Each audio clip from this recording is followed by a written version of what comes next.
Just money. Davidu and the mix. Chetemoya katuni jigide bila jigide mamina otiti balo na jigide cheye chebete Jawara bamara boja kwa bujogo chena kobeti ya chenu wele cheto besira chena kobeti sama bena leche so bujogo chena korate chena tenya bo fofana beni ali fofana tenu beni memumi wele ngoje utikilenye ubo utikilenye Macha utikilenye ubo utikilenye chemi udanyona tenala bo samine sona ngode mi barika ode before barika ali denye nebima na denye nebima faraji denye nebima balage denye nebima moriba denye nebima bibi denye nebima papi denye nekodo hey batoka bebe batoka love batoka bebe batoka kelinta farenya bisena nekuti sila ifadun baby ko chobe tuko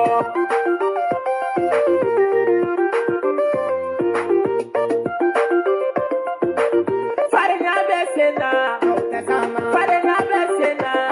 fara ko farenya besena nekuti sana padu chobe sana ko wara ba mana boja kuma bujogo momoni mana boja to besira chefo kubeni chambe ko wara ba mana boja kuma bujogo momoni mana boja to besira momoni bena na pambe ko kodo bikena yes kodo bikena terio kodo bike motigasanye kodo bikena neterio kodo bike make gansanye jigi tunde adama demina majitawa moti balola jigi tunde manifimina mumuni otiti balola neye jigi alani kirade kana jigi kenyi fandaye neye ni foi terege pakire kaka hakili to chenetuna aliya for nye ali for fane fage ponema kale jegi tunye jonne uriba jaba ke akale kone kera muni tade ni ala sona njigite tiena mumoni to chene jigila cheni ala sona njigite warola ala sona mumuni sona ejosi yo chemme kabakoke na ala sona ni mumuni sona chedundo be na kobe shire mumuni emile kenye mamodi nyonge cheme shikofo mumuni kenye mamodi nyonge cheme shikofo wane bibaro cheme bibaro kalite mamife kone koja luti baro funete mamife jafune uti baro bile bibaro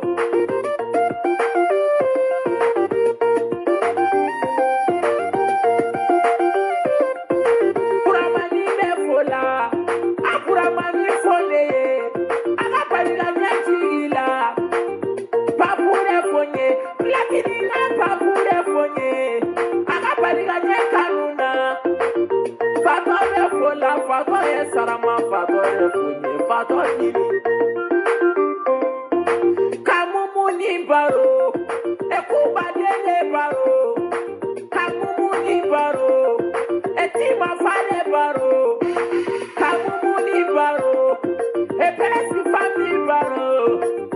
papure fola power mi fola usumani fonye shabu ye waraye usumani fonye shabu ekoko fami baro chenebi baro sani sadunje mi to fonye palenya bisena molo palia fadunde biko wo be koiko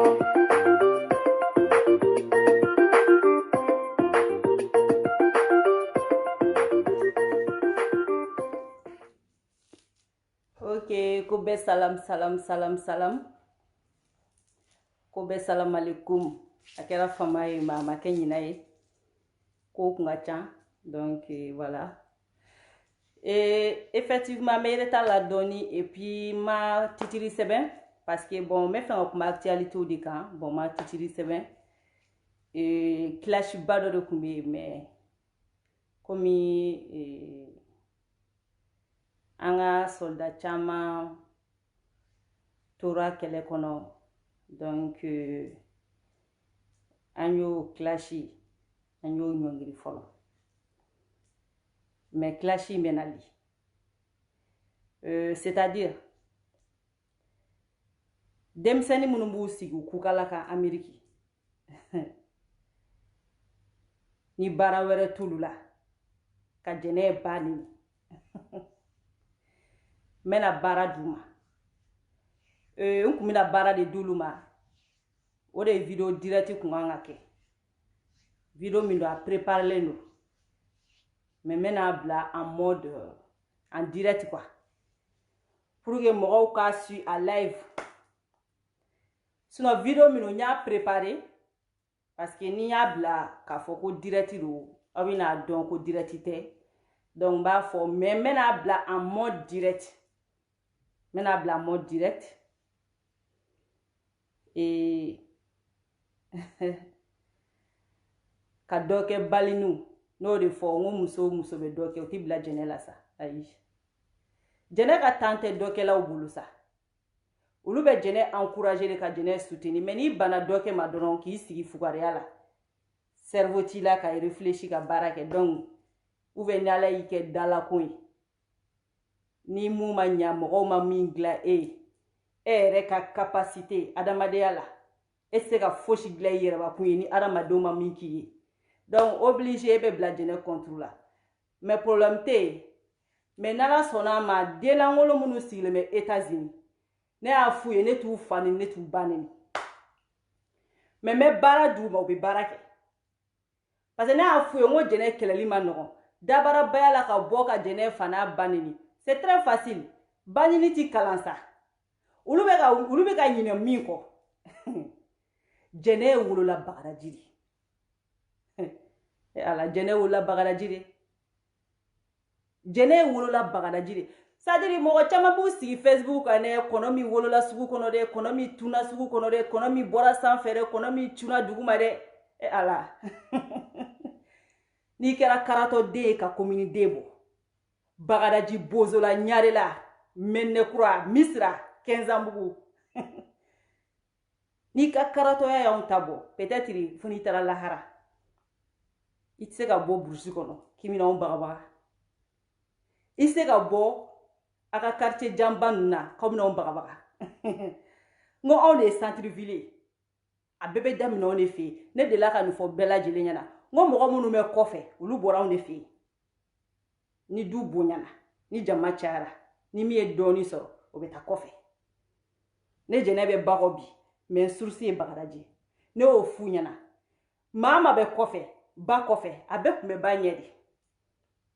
a bɛɛ soit i ye doni minɛ k'an cu ye i bɛ doni minɛ i b'a cu min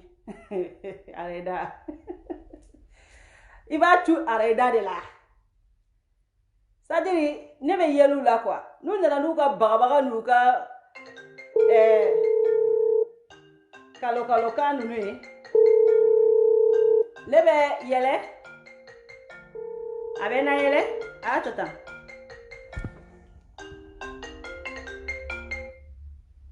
a bɛ la yɛlɛ parce que mun na yɛlɛko don n bolo quoi bilayi Bagadaji ka k'e b'o bagabaga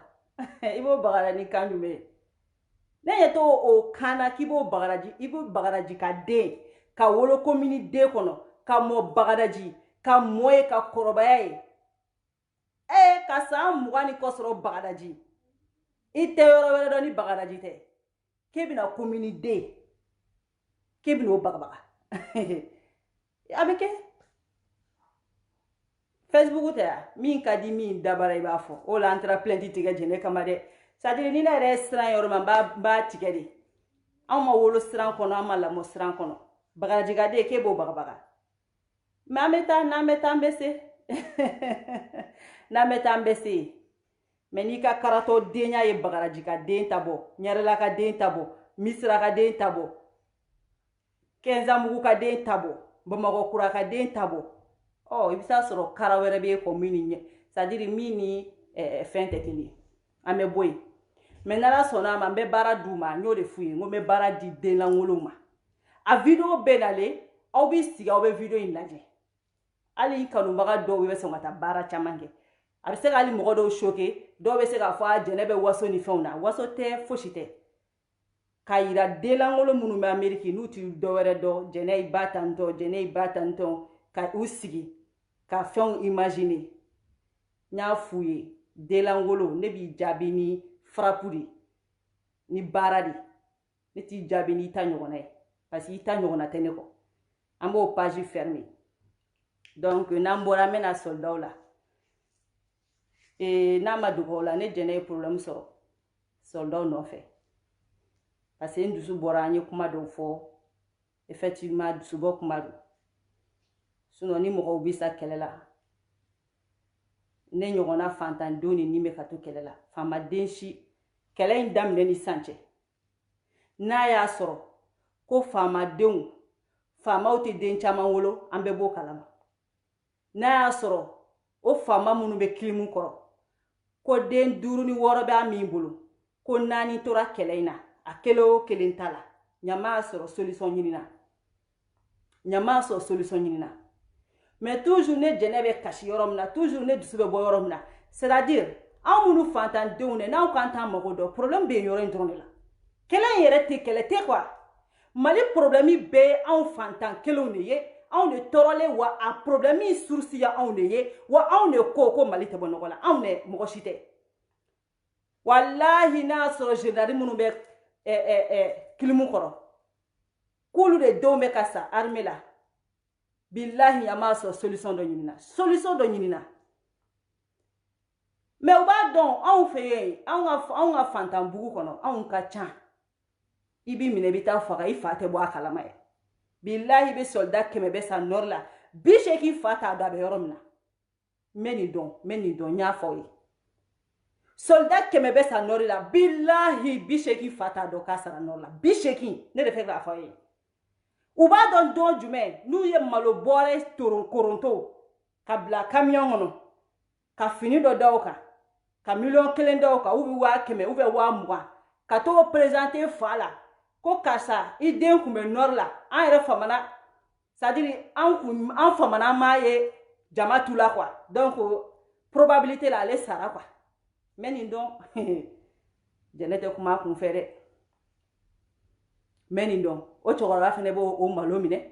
k'o 20,000 minɛ k'o 1,000,000 minɛ k'o 40,000 minɛ k'i sigi kɔ wari yera dɔrɔn ale ɲinɛna den kɔ wari yera ale ɲinɛna den kɔ mais nin dɔn n ti kuma kun fɛ o de ka ca hali y'a ye ko in bɛ mɛla sen na solution tɛ ɲini u bi sa billahi cɛkɔrɔba 100 bɛ yen i bɛ 80 ɲininka k'i den bɛ min n'a m'a fɔ est-ce que a tɛ Espagne est-ce que a tɛ a ma taa wari ɲini yɔrɔ la Maroc est-ce que a ma ji ta est-ce que a ti yan fɛ a si t'a dɔn parce que il y a un moment donné denmisɛnninw mana se âge dɔ la anw ka côté fantanbugu kɔnɔ denw b'u kɛɲɛ den ka ca b'u kɛɲɛ balo cogo fosi t'u la den ninnu yɛrɛ b'u yɛrɛ ye ten ni min sera ka wuli ka mun kɛ i b'i yɛrɛ donc dɔw bɛ wuli u yɛrɛ ye ka t'u yɛrɛ don armée la olu bi cɛ ururu ka t'olu di saya ma ni min bɛ ji ta o bɛ ji ta ururu o bɛ t'i yɛrɛ di ji ma ni min sera Europe ururu o bɛ se Europe anw tɛ considérer tant k'i m'u wele ko 20,000 filɛ ka taa anw tɛ considérer tant k'i mana mobili ɲuman dɔ jɔ bulonda la anw tɛ considérer tant k'i mana malo bɔrɛ jɔ anw tɛ considérer tant k'i ma yɔrɔ dɔ ta e malo ta cogo o cogo sa mɔgɔ si ka mago t'o la i taara dɔrɔgu de feere ka nafolo ye mɔgɔ ka mago t'o la i ye adamadenw de kunkolo tigɛ ka nafolo ye u ka mago t'o la e ye fɛn o fɛn kɛ sa ka na n'o nafolo ye k'o katikati jɔ o i taara sungurubaya de kɛ o i taara dɔrɔgu de feere o i ye fɛn o fɛn kɛ fantanbugu ka mago t'o la i kana n'a ye dɔrɔn e kana dɔrɔn n'a ye ni min mana n'o ye fɛnɛ soit e ye fugari ye soit e ye nin ye anw bɛ ten de donc mɔgɔ tɛ nin yɔrɔ in fɔ ne y'a fɔ ye ko ne dɔgɔnin n bɛ se k'a fɔ n dɔgɔnin 2 bɛɛ tora la parce que n dɔgɔnin 1 bɛ ale tora la a tɛ ka wagati minnu dara k'u sogo tigɛ ne dɔgɔkɛ b'a la 1 bɛ yen o ma sa mɛ a kɛra mɔgɔ tɔ ye parce que kɛlɛ jera a cerveau kan ale ma to a la mɛ kɛlɛ jera a cerveau kan donc n bɛ se k'a fɔ n dɔgɔkɛ 2 bɛɛ tora nin histoire in kɔnɔ mɔgɔ tɛ nin fɔ ne ye ni mɔgɔ kan ka sɔrɔdaw hinɛ minɛ bilahi ne kan ka hinɛ minɛ mais n dusu bɔra élection tɛmɛnen ni arasa kun lamɛnna mali kɔnɔ walahi sɔrɔdaw kun tɛ sa de fait que anw ma lamɛn an ye kɛlɛ kɛ adamaden dɔw yɛrɛ ni ka to arasa nɔfɛ ni kɛlɛ in na sɔrɔdasiw nɔfɛ kɛlɛ in na n'a fɔra ko élection kuma ye changement ye élection kuma ye i ka laɲini sɔrɔ wagati ye k'a fɔ ko sɔrɔdasi 1 minnu bi kan kɔnɔ olu de ɲɛ b'u cɛw tagatɔla la ka di saya ma u ɲɛ b'u denw tagatɔla la u ɲɛ b'u kɔrɔw tagatɔla la o mɔgɔw ka tila ka wuli k'u jɔ ko an bɛ IBK kɔ fo saya o de ne tɔɔrɔ c'est pour cela ne ye nin kuma qualité ninnu fɔ sinon ne sani an bɛ se élection ma ne ka vidéo caman bɛ ne soldaw défend mais ne ye problème sɔrɔ o kuma in nɔfɛ ko mun na ne y'o fɔ ka kasow bɛɛ kɛ o kuma in nɔfɛ alors que ala b'a dɔn kira b'a dɔn n b'a fɔ don min na n m'a fɔ ni ŋaniya fosi ye dusukasi ŋaniya kɔ n m'a fɔ ni ŋaniya fosi ye parce que n ye miiri an ye kɛlɛ kɛ k'u ka kisi saya ma n'a fɔra élection kuma de changement ye o sɔrɔdasi 1 musow ka bɔ kɛnɛma ni pancarte ye ko les femmes de camp soutenir IBK a ye ne tɔɔrɔ trop donc an b'o kelen de kɔnɔ fosi ma changer mais an bɛ dugawu kɛ hali bi minnu tora kɛlɛ in kɔnɔ hali bi u tora faso kumabɔli de la an bɛ dugawu kɛ ala ka hin'u la ala k'u dayɔrɔ sumaya ala k'u fara silamɛ su kan yarabi u tora janfa de la parce que bɛɛ b'a dɔn k'a fɔ kɛlɛ fosi tɛ mali kɔnɔ kɛlɛ tɛ mali kɔnɔ bi kɛlɛ ma deli ka kɛ mali kɔnɔ an bɛ politiki kɛlɛ de kɔnɔ u bi ka minɛ ka sa politiki de la yarabi ala ka tiɲɛ bange minnu sara u faso ye yarabi ala ka n'u ka saya kɛ fu ye ala ka tiɲɛ bange u sara politiki mun na n'ala sɔnna ma an n'u bɛ ɲɔgɔn na an tɛ bɔ ni kɛlɛ in kɔnɔ f'an ka jamana ka sigi a taya la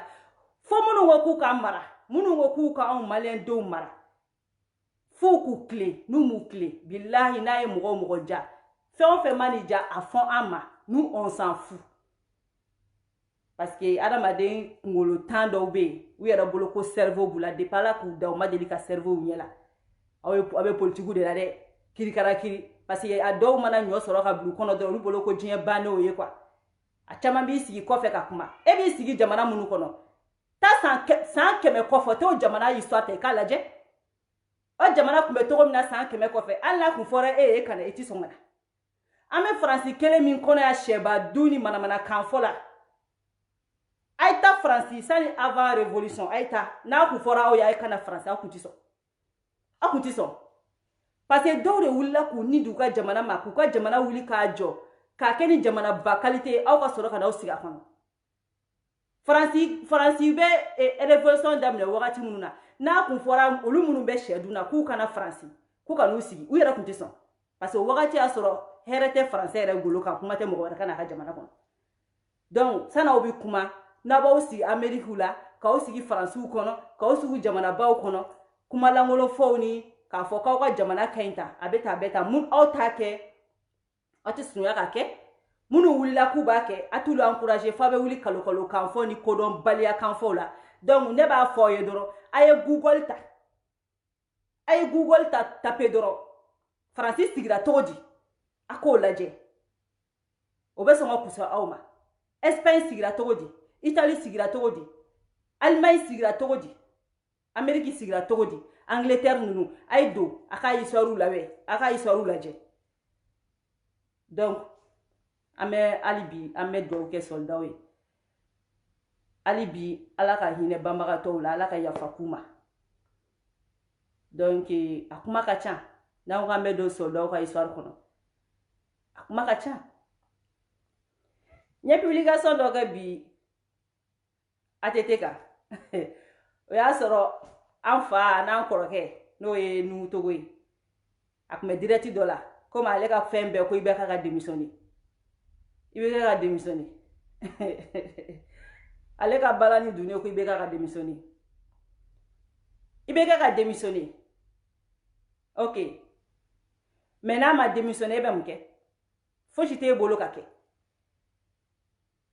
e b'a fɔ ko IBK ka démissionner Nuhu Togo IBK tɛ démissionner ya a tɛ démissionner bi a tɛ démissionner sini wa hali sinikɛnɛ sɔgɔma a tɛ démissionner mɔgɔ caman tɛ nin yɔrɔnin faamuya la anw de ye ko bɛɛ kɛ ko IBK kana kɛ président ye o de la an ka video dɔ kɔnɔ sani bɛ taga Mali la n y'a fɔ bɛɛ lajɛlen ɲa wagati a don ni Abibu Cam yɛrɛ an fɔra ɲɔgɔn kɔ alors que an bɛɛ bɛ même kan an fɔra ɲɔgɔn kɔ coup d'état ko in na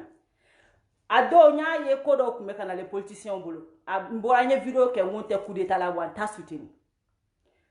a ma mɔgɔ caman man faamu a wagati Arasa fɛnɛ bɔra Arasa y'a fɔ o kɛlen ko nɔgɔyara dɔɔni sinon mɔgɔ caman ma ne jɛnɛ faamuya a wagati mais Arasa kumalen Arasa ko k'a tɛ coup d'état la caman ye recul ta hali n'u ma faamuya u y'u da de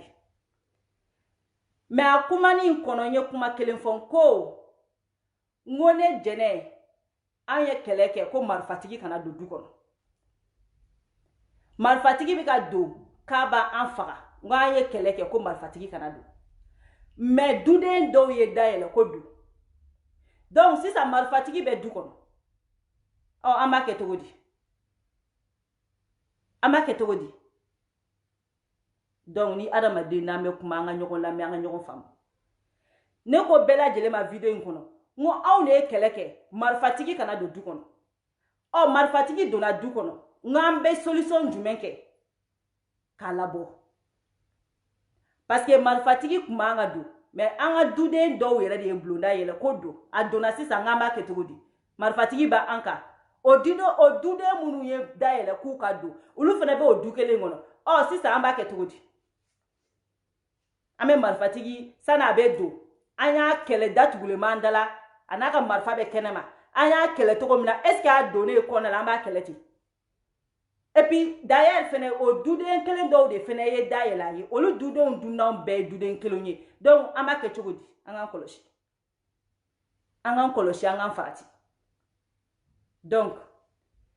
anw ye fɛn bɛɛ lajɛlen kɛ fɛn bɛɛ tout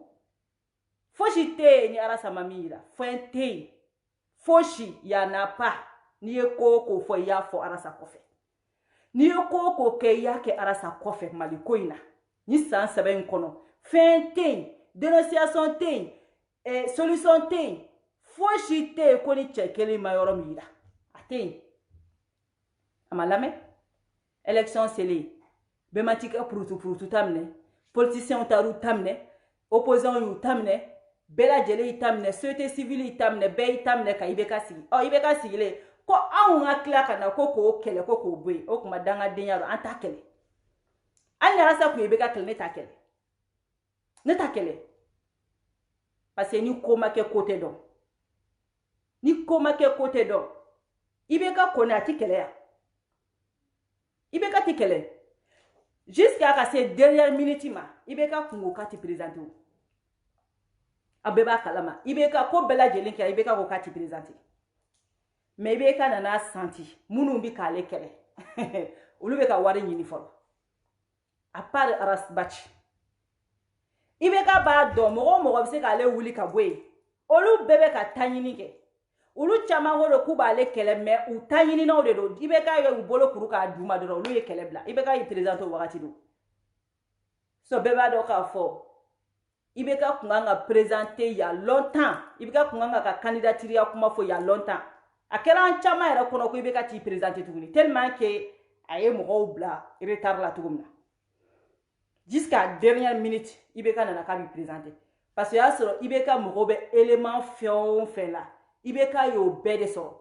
k'a dɔn tɛ échoué o la IBK avancera IBK nana Arasa nana ko Bouaka bila malien den dɔw de ye cɛsirijala ta k'a siri u cɛ la u tɛ Maliko kalama u mɔgɔ tɛ Maliko la ils en ont rien à foutre u t'a dɔ yɛrɛ ko jamana ye fɛn min n'i y'u ɲininka ko jamana ye min ye u tɛ se ka lafi a kɔrɔ u t'a fi Mali constitution kelen tɛ ko n'i y'u mɔgɔ ninnu ɲininka k'u b'a fi mo artiste baw ye ala minɛ ka jala siru cɛ la ko Buwata bila ko Buwata bila a Buwata bila sɔrɔdasiw bɛ ka sa bi i t'a kelen kunkan mɛn anw mɔgɔ kelen de bɛ bɔ tugun k'u défend ka duwawu k'u ye o artiste kelen tɛ ko min bɛ bɔ k'a fɔ ko ko tiɲɛ la ko an ka sɔrɔdaw sara k'ala ma hin'u la a tɛ mun ye dɔnkiliw bɔ yan ka kan sugu bɛɛ lajɛlen fɔ nafolo nɔfɛ nafolo nɔfɛ donc n'aw nana tuguni ko anw ka wuli tugun ko ka IBK kɛlɛ an bɛ IBK kɛlɛ mun na moi personnellement n tɛ IBK kɛlɛ n b'a kɛlɛ mun na depuis don min na Alasa ko IBK sigilen n ye Alasa kumara n y'a ɲininka n ko IBK sigira n ko vraiment n ko namara kɛra tout ça la n y'olu kuma ninnu fɔ a ko jɛnɛ an bɛ IBK an b'a accepter a don ne yɛrɛ kuma sɔn kuma in ma mais Alasa ye kuma kelen fɔ a ko jɛnɛ sariya kɔnɔ IBK de sigira pour que IBK ka bɔ yen fo coup d'état ou bien a ka fatu c'est-à-dire condition minnu b'a bɔ yen ni Alasa yɛrɛ y'o fɔ Alasa y'olu kelen de fɔ ne ye soit a ka bɔ yen a ka démissionner a yɛrɛ ma soit a ka coup d'état ka k'a la soit a ka sa soit a ka kɛ bana dɔ k'a minɛ yɛrɛ a se ka jamana gérer ni bana min ye ko sinon ko n'o o tɛ ko IBK se ka bɔ yen ko mɔgɔ ka ala deli tɛ bana ka mɔgɔ sɔrɔ mɔgɔ ka ala deli tɛ mɔgɔ ka sa IBK yɛrɛ n'a ma démissionner yɔrɔ mɔgɔ tɛ se ka obligé k'a ka démissionner o bɛ bɔ a yɛrɛ de la bon coup d'état fɛnɛ an da t'o kuma la an da t'o la parce que an ye démocrate de an da t'o la a ko jɛnɛ nin bɛɛ kɔfɛ mun na hali ni IBK bɔra yen bi Sunbala tɛ kɛ président ye depuis o kɛra ne ye kɛlɛ bila ne ye IBK kɛlɛli bila parce que ne bolo n ko ni IBK bɔra yen n ko Sunbala bɛ se ka kɛ président ye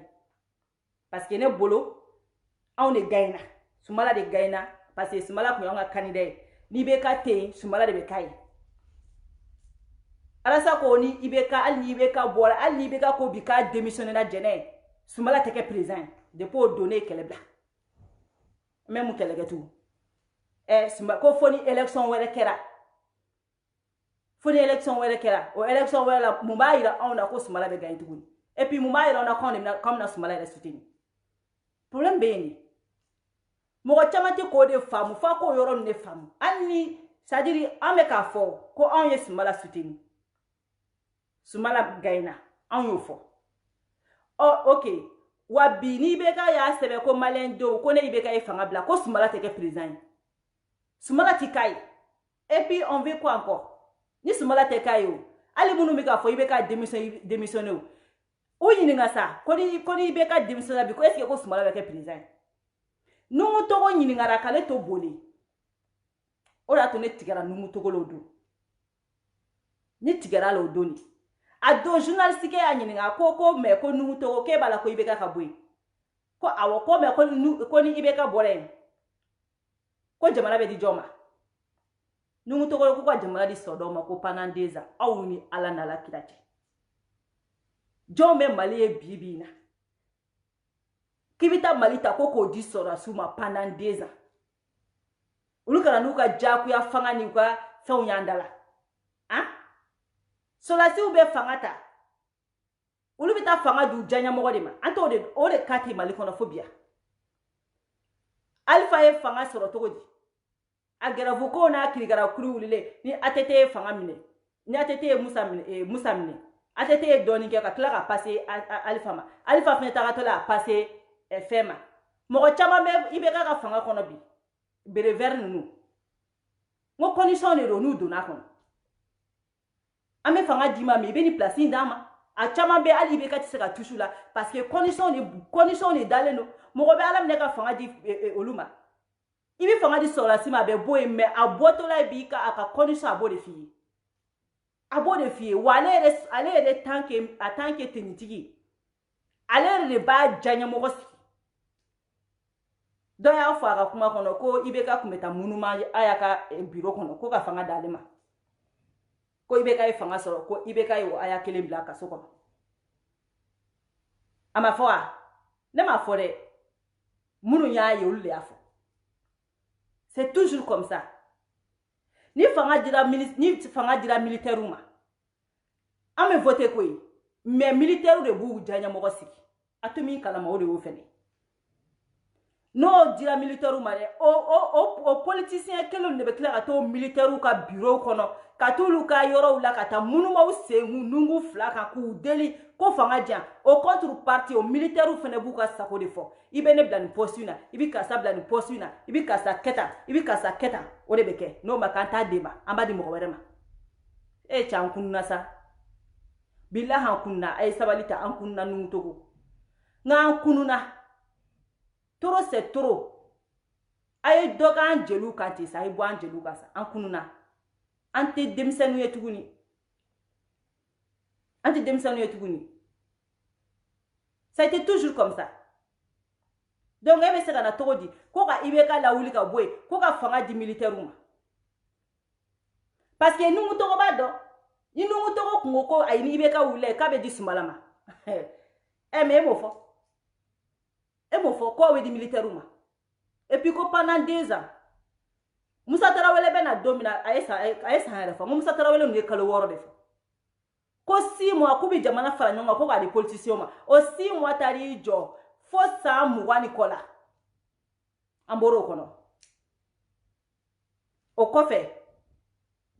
an nana fo kana se fo IBK ma mais a y'a ka ko daminɛlen fanga minɛ a y'a la cogo min na a y'a nɛgɛ cogo min na a ka fanga minɛ a y'a la aw bɛɛ y'a ye a ma dogo mɔgɔ si la aw bɛɛ y'a ye a ma dogo mɔgɔ si la donc il est temps quoi et puis a coup d'état ninnu mana kɛ i bɛ taa sɔrɔ minnu yɛrɛ bɛ hali ni jala t'u bolo olu de bɛ sina ka na jalaba sɔrɔ ten tɔ ka n'u poro mɔgɔw kan n'i ko ci cɔngɔn dɔ u bɛ kelen k'i la n'i ko ci cɔngɔn dɔ u bɛ 2 k'i la u ma deli ka se jalama yɔrɔ yɛrɛ la mais coup d'état cause la u bɛ sina ka jalabaw sɔrɔ ten tɔ ka sina ka taa kɛ ten tɔ fɛn dɔw ye an bolo ten tɔ i se ka kuma yɛrɛ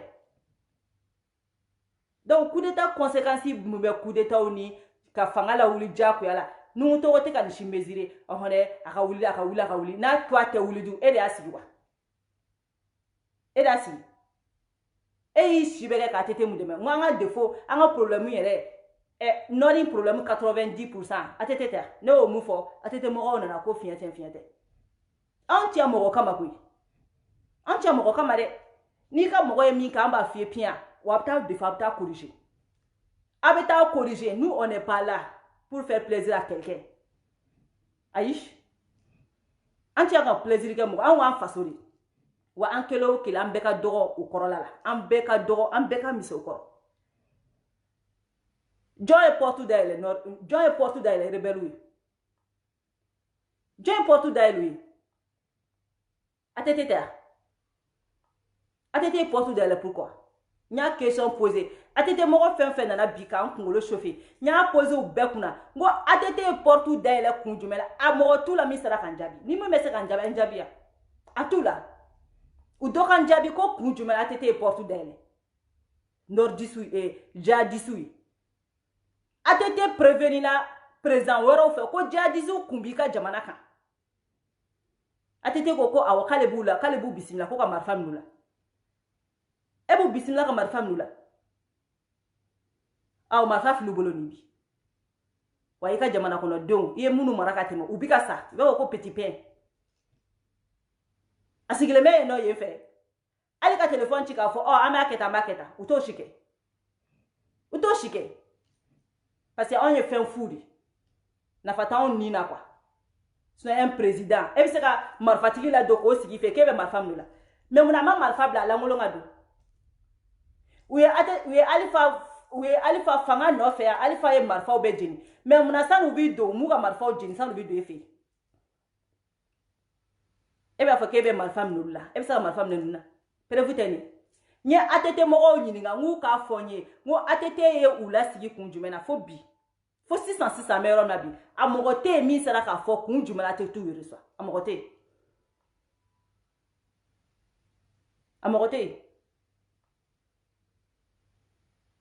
an b'o kɔlɔlɔ de kɔnɔ Ibeka nana de 2012 la kabagla. Mais Ibeka est clair la faconte si. Oh non, nana 2019 il n'a no ko kale deme. Ama deme. Ama deme. Sinon en réalité, atite ma Ibeka ma dayelo ye fena anwo chinye fonyo. Ibeka ma dayelo yo. Libi kele. Jadizi munu nana kubinu sigi malikono. O jadizi nunu natola. Président chamanye atete sila somi ko jadisu kumbika. Atete ere ko aka disukuru kono. Ka fora le me kale ko ka be marfa mula ko kusiki. Ale masaka marfa mine avant ko kadu fu donner ni marfa yi. Oh, ou donner ni marfa yi fobi uboye. E mo en plus problème yera mi e jugu do ba na itara marfa tigu ta ko faro jugu ka. Et puis ni mo do ko mo nyana mawdo. Ça dit ni ko kiba kuma fo video bi jaya kwa. Ngolo chauffer dano kwa. Calculi dano kwa. Atita kuma chama kwa. Et sinon normalement ebo kebe mo mila do yika dukono. Ni marfai. Kebe marfam nula. O ka nga soro benga nyambe no tigiche. O ka nga soro ledu kanyana mabe no tigiche. Ledu ka miti janfa. Mais o tigi dona même pas kalokelo ye janfa. Donc ere kungolo te barage wa ouvert mune kumbe. Fin de kumbe. Qu'est-ce qui n'a pas marché? Qu'est-ce qui n'a pas marché? Mune ma marché. Et ma femme est morte au boulot. Elle est qu'elle fait douro kono. Et ma fatigue d'obé au bene koka bene fa. Ane ka klaka. Ada ma de do takato faroka. Marfa bo fene bolo kato faranjuguka. Et alambalma. Ça dit nous ya on ke komi on ye babo fion de quoi. C'est pas parce que ko kungolo ta on a de quoi. Mais comment faut de ton tambolo? Notre kungolo bambedina. Quand il réfléchit. Et atete. Moro do be obe fege e fara. Oh, e jugula moro do be do be yoro do la. O ko ka ni kamne fi. Marfa bobolo e ma yoro foshi soro. Yoro foshi tebulu. E sina gato fara ijugu do ere kanti. E jugu mumbe ke e fara depuis sambiduru. E sina gati marfa tigi do ta ko fara ijugula moro ere kanti. E ma yoro wele foshi soro. Olu tara yoro mna. Fo ijugu ke loka. Olu fene tara. Olu fene me olu mo jugu num fara le olu kila la ka fara o jugu ka ke ere kele tuguni muma marché ele ma qualifier nyana ma ke wa en tant que président bon mo gade kunte mali kono kan analyse ke wa ne ma faji famu quoi parce que ne se ga do en tant que président ko ibe se ka marfatigi do fara marfatigi do ka I jugu do fara I ni do fara marfa bobolo kipto fara I jugu ka oh na ma ya munko u marfatigi munu nana e no festa eteru parce que atete daga kuma la ni atete ga kuma de iba fo kuma teru le kunu mi bo eteru etaro fari jugu ka olu ma se ke jugu fa olu kala ga deme e jugu fe ke fa kuma te ni yasa o sera ka togodi ambo question ni poser o sera ka togodi fo bi o jugu kelo me ke e don fa ka e ma se ka fule a ne le nyane aw ma donala ka o sigi yan fe atendon to yi adume kan don faga ali bo jugu kelo me ke don faga fobi ali kunu yi den biduru faga atete problème be na nyo de fo kame do contrôle kame ka do keta ame ka do tera mais tiye be fo kwe on tia mo shikama nete papa rasolo nina foshi fona kera domina ne ala hereke jamana doyi foni yenda fam soro akaroyi so foshi inte mali foshi fe foshi même ni malikola mo be boli ka uda fara fe mu no fe ala o no ya ka so ma bla mali posu foshi la même ni malikola mo be ke débité ka chien ka ta dujo obembolo mo be ke débité ka chien ka mobilisa obembolo mo be ke débité ka chien ka wadni do blu ka kontila alhamdulillah mila temolo le meme se ka fo menja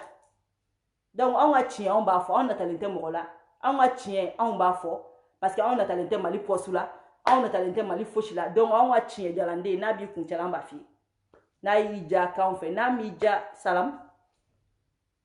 mais en tant nyete chien ka ko parce que ko ijanya mo ka kuma be fo non ni obli kuna tite trom ludema o le ba fo ko ala sa yene keme ça va non c'est pas ça parce que ni ala sa ka chien be yororo aba fi wa anw bɛ ten a y'anw kalan ten ni n'a tiɲɛ bɛ yɔrɔ o yɔrɔ ayi i n'anw ka adamadenya bɛ se ka séparer mais o tiɲɛ kelen an b'a fɔ et puis basta Mali nɔri bɛɛ ye dɔ kɛ an tɛna don histoire la mais an bɛ dingɛ belebele min kɔnɔ bi ATT fɛnɛ ka caman b'a kɔnɔ parce que ale de ye dayɛlɛ nordisiw ye jahadisiw ye u ka taa fara nordisiw kan ATT ye porte yɛlɛ a wagati jihadisi hakɛya min kun bɛ yen a différent kun ka ca ni groupe 4 wo kun bɛ yen dɛ groupe 4 a b'a bɔ hali a dɔw yɛrɛ tɛ se k'a tɔgɔ fɔ yɛrɛ hali minnu kun bɛ faransi a ka adamadenw faga attentat kɛ olu ka mɔgɔw kun bɛ ka représenter hali wagati a fɔra ko Boko Haram ninnu u bɛɛ kun bɛ nɔri in kɔnɔ a wagati en tant que président ni erreur sera ka ATT sɔrɔ cogo di ATT b'a dɔn a bɛ san 20 bɔ Mali interdilen don marifa sanna a interdilen don marifa kelen tɛ don Mali kɔnɔ a bɛ san 20 bɔ tubabu kelen bɛ k'u sen da fɛn bɛɛ lajɛlen kan e bɛ se ka marifatigiw ladon an ka jamana kɔnɔ cogo di donc an bɛ bɔ nin o sujet la n bɛna Awa Ture la n'o ye k'a kun cɛ ni climat ye n bɛna Awa Ture la n'o ye an balimamuso Awa Ture n y'a ka video ye a ye video min kɛ n'a ye n b'a fɔ Awa ɲɛna dɔrɔn a kana nin bila a kun na nin bɛɛ bɛ kɛlɛ kɔnɔ nin bɛɛ de bɛ kɛlɛ kɔnɔ nin kun b'u bolo a mɛnna o mais k'i n'olu to ɲɔgɔn bolo u m'a bila o nin bɛɛ bɛ kɛlɛ kɔnɔ mais Awa ka kan k'a fɔ ko n'i ye muso ta bi an bɛ mɔni mun kɔnɔ bi maliyɛn muso ta 100 i bɛ taa sɔrɔ 80 ka nin ɲɔgɔnna bin quoi 80 an bɛ mɔni mun kɔnɔ anw ka génération hali minnu b'an kun kan dɔɔni u bɛɛ b'a kɛ a video fɔlɔ minnu n'an y'a ye mɔgɔkɔrɔba dɔw yɛrɛ la minnu b'an kun kan u ka photo bɛ yen mɔgɔkɔrɔbaw kan an y'olu dɔw ta ye an y'a ye qualité bɛɛ la jeli kunda funɛ kunda hɔrɔn kunda fan bɛɛ a musolama ta yira a cɛlama ta yira donc nin ma fɔli la i bɛ nin bila i kɔfɛ k'a kɛ komi fɛn tɛ yen mais n bɛ min fɔ Awa ye dɔrɔn fais très attention yaya mɔgɔ tɛ bɛɛ k'i ko kɛ ɲɔgɔn ye i tɛ bɛɛ k'i ko kɛ ɲɔgɔn ye et puis i tɛ nin ci bɛɛ ma quoi sinon n'i ye muso ta 100 bi maliyɛn muso ta 100 bi i bɛ taa sɔrɔ 80 ka nin bɛ dɔ bolo mais i t'a ci bɛɛ ma i t'a kɛ bɛɛ ye parce que adamaden bɛɛ tɛ mɔgɔ ko kɛ ɲɔgɔn ye ka nin fɛnɛ fɔ Awa ɲɛna nin système min bɛ yen il y a longtemps mais dɔw bɛ k'a kɛ komi marabaliya fɛnw de don bi de internet bɔra et puis bi de ko caman développé la sinon en réalité Awa ye min kɛ nin kun bɛ kɛ fɔlɔ par téléphone a daminɛna ni mɔgɔ jumɛnw ye fɔlɔ mɔgɔ minnu kun bɛ kɔ kan n'aw hakili b'a la o de la n'anw kumara denmisɛnnin minnu bɛ san 18 san 20 san 25 minnu tɛ san 30 bɔ u b'u k'u panpan k'u bila ko la ne y'a fɔ ye jɛnatigɛ ko bɛ génération ko de don parce que a bɛ 30 ans ni ninnu ni 28 ans ka jigin fo 18 ans ni 15 ans ninnu kɔnɔ ko mɔni c'est à dire ko daminɛ olu de la quoi mais ka kɔn olu ɲɛ fɛn dɔ kun bɛ yen mais a bɛ développer de a bɛ fɛn o fɛn la nin bɛɛ kun bɛ kɛ mais à chaque époque évolution dɔ de bɛ na kɔnɔ à chaque époque évolution dɔ de bɛ na o ye diɲɛ yɛrɛ n'a yɛlɛma cogo ye mais aw ɲɛ bɛ nin fɛn o fɛn na ka kɛ nin bɛɛ kun bɛ kɛ il y a des années fɔlɔ minnu kun bɛ voyager n'u bɛna tunga la n'u bɛ taa ka muso t'u kɔ ou bien n'u taara muso furu bɛ na olu caman de ni u musow kun bɛ nin kɛ par téléphone u b'u musow wele n'u y'u musow wele u b'a fɔ ko an ka ko kɛ an ka fɛn in kɛ par téléphone love quoi u b'a fɔ k'an ka love kɛ par téléphone donc u b'a fɔ u bɛ love kɛ par téléphone a ma ko ya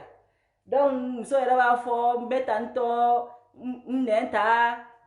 bisu kɛ n na cɛ yɛrɛ bɛ sina ka kɛ téléphone na mwa a ma ko ya donc u bɛ t'o kɔnɔ dɔrɔn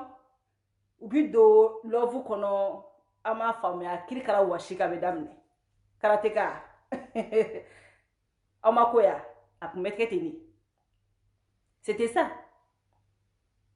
yeah. C'était ça en réalité a tɛ komi fɛn min don ko kow ninnu daminɛna sisan o tɛ dɛ en réalité ni kun bɛ kɛ par téléphone a ye tunkarankew ɲininka marakakɛ bɛ nin dɔn ka tɛmɛ bɛɛ kan marakakɛ e bɛ nin dɔn ka tɛmɛ ne kan yɔrɔ hey marakaw bɛ nin dɔn tunkarankew bɛ nin dɔn e tɛ Darame la yɛrɛ la wa Darame bɛ yɛrɛ la Darame bɛ nin yɔrɔ ka tɛmɛ ne kan an Darame han ale yɛrɛ de kun bɛ a ka madamu wele n'o ye Darame love bɛ daminɛ ten an b'a ya Mamadu a ɲɛ bɛ yɛlɛ aw bɛ nin ɲɛdɔn aw marakaw aw bɛ nin dɔn ka tɛmɛ bɛɛ kan marakakɛ de sina k'i sigi a ka téléphone kɔfɛ ten yɔrɔ ale yɛrɛ souvent n'ale bɛ téléphone na ale ɲɛna k'a ɲɛ b'a tigi la de marakakɛ de b'a kɛ téléphone na ko revoir n'a kɛra dɔrɔn a b'a kɛ tan n ko cɛ marakakɛ i bolo jigin sa téléphone don a nin tɛ yɛlɛ koyi ne ye nin ye suguba kɔnɔ marakakɛ welela ko revoir a ko tan ne ko bisimila n k'i tɛgɛ jigin n ko passer par téléphone marakaw ne de kelen bɛ se ka marakaw takine dɛ n'a kunna maa ma la ka maga marakaw la i ne bɛ ɲɔgɔn na awɔ marakakɛ bɛ nin dɔn Habib Thiam a bɛ nin dɔn kosɛbɛ kosɛbɛ a bɛ nin dɔn dɛ i ma Darame yɛlɛ la n k'u b'a dɔn c'est à dire Darame de tun bɛ se ka téléphone ta dɔrɔn ka madamu wele fo village la a ma ko ya donc love bɛ daminɛ ten c'est à dire i ma Ganega bɛ yɛlɛ la ala cɛ n bɛ ka dɛrɛ marakaw jeli kan dɛ Ganega bɛ yɛlɛ la Ganega ala Ganega bɛ nin dɔn sa Ganega yɛrɛ bɛ to k'a ka joli denw bila Ganega bɛ nin système in dɔn kojugu ne ka marakaw bɛ nin dɔn kojugu parce que anw ye tunkarankew ye anw bɛ tunga la madamu ɲɛnafin b'anw minɛ donc anw de tun bɛ sina ka téléphone ta ten ka sina ka love yɛrɛ dumanba kɛ téléphone na donc nin y'anw ka système ye i y'a ye anw ka système don mais en général mɔgɔw tun b'a kɛ parce que u musow bɛ kɔfɛ u yɛrɛ bɛ fɛn bon a ka ɲi muso fɛnɛ kun ma parce que a b'a to i cɛ ɲɛnafin bɛ bɔ i la cɛ fɛnɛ muso ɲɛnafin bɛ bɔ a la donc système min don o côté là c'était très bien parce que a b'u fila bɛɛ hakili sigi quoi i y'a ye awɔ i bɛ bisu kɛ na n'o kɛra marakakɛ yɛrɛ b'a kɛ tan ko ni bisu bɛ ka taa ka ɲa n'o kɛra muso b'a fɔ awɔ n'o kɛra a b'a fɛ k'i da waga a b'a kɛ k'i bolo waga da wa bisu kalan kɛra a b'a kɛ tan yigi n'o kɛra marakakɛ yɛrɛ fo marakakɛ b'a kɛ téléphone na ta awɔ n bɛ k'i yigi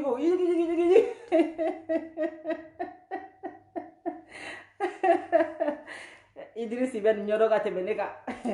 an b'a ya tu vois Zoom connexion ko jɛnɛ walayi jɛnɛ donc k'a fɔ awa ɲɛna ko nin système in bɛ yan longtemps i y'a ye mais bi en réalité mɔgɔw ye système in tɔmɔ yen de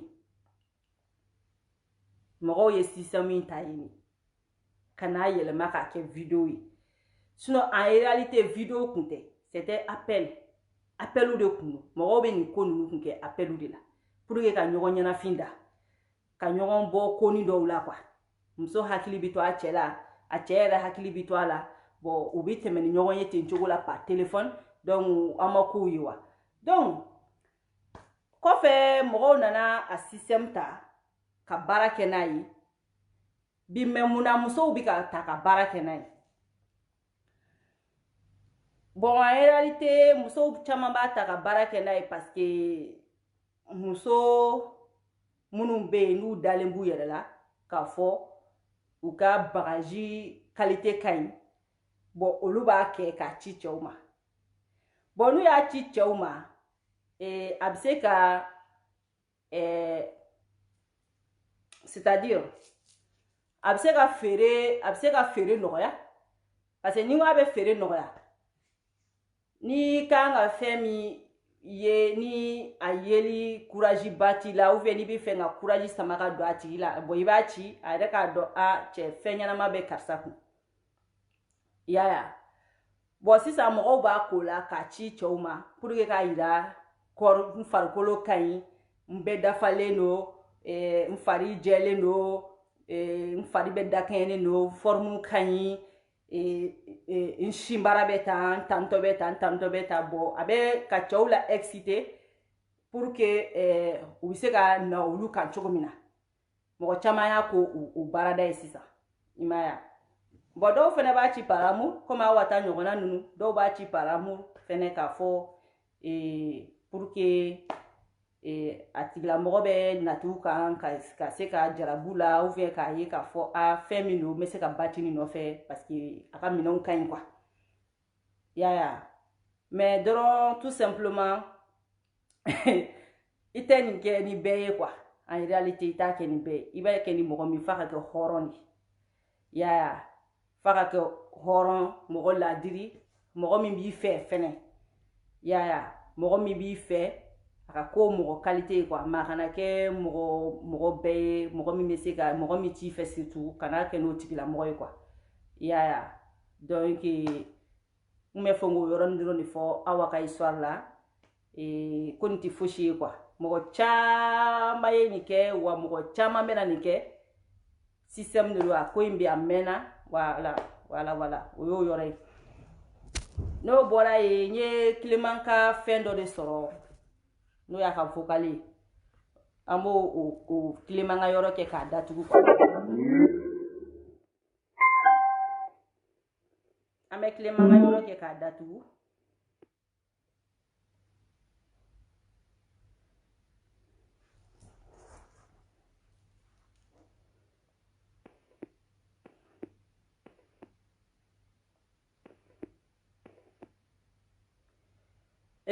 Clément Dembélé a tun b'a ka groupe kɔnɔ bon en réalité a nana sa ka débat ne y'a lamɛn n y'a lamɛn bon ma kojuguba y'a kɔnɔ mun bɛ n permettre ka vidéo k'a kan à part an ye publication minnu kɛ mais n'i y'a ye bi n ko n b'a don vidéo kɔnɔ parce que a bɔlen débat yɔrɔ la a taara kuma dɔw fɔ bon o kuma b'a yira k'a fɔ ko ŋaniya dɔ b'ale la mais a tɛ marché Clément donc ŋaniya dɔw b'a la a bɛ fɛ k'olu la waleya yɔrɔ dɔw la donc o tiɲɛ an b'o fɔ Clément ye quoi sinon en réalité ne ye débat lamɛn hali bi n y'a lamɛn